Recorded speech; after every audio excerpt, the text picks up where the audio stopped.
শীতের সকালে দুজন বড় বড় ব্যাডমিন্টন প্লেয়ার ছাদে নেমেছে, যারা খেলতে খেলতে বারবার তাদের কক ছিঁড়ে যাচ্ছে।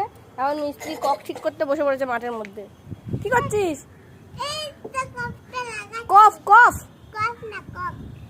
তো কফ বললি। তোর আরেকটা প্লেয়ার কোথায়? কোথায়?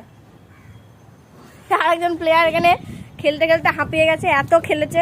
বিশাল বড় বড় প্লেয়ার, সব বড় বড় প্লেয়ার এখানে।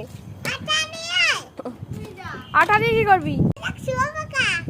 সে তো বুঝলাম শুয়োপোকা, তুই আঠা দিয়ে কি করবি? তুই ছাদের মধ্যে ধাপাস করে বসে পড়েছিস কেন?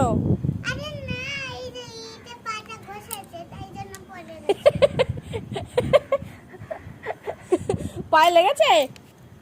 খেলতে খেলতে পায়ে লেগে গেছে?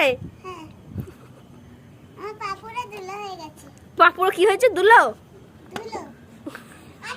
এই নিয়ে আয় না রে আঠা, অমন করিস কেন? তোকে আনতে বলছে। গাছের আঠা দিয়ে কক আটকানো হবে। ও কি বুদ্ধি! এরকম বুদ্ধি কারোর থাকে না। এই গাছের আঠা যেটা দিয়ে এখন কক আটকানো হচ্ছে। জুড়ে গেছে? হ্যাঁ। তাহলে তুই তাহলে বিশাল জিনিস আবিষ্কার করে ফেললি। আঠা আবিষ্কার, তাই তো? হুম, তো গাছ থেকে আটা নিয়ে তুই কাজ করে দিচ্ছিস। ও কি বুদ্ধি!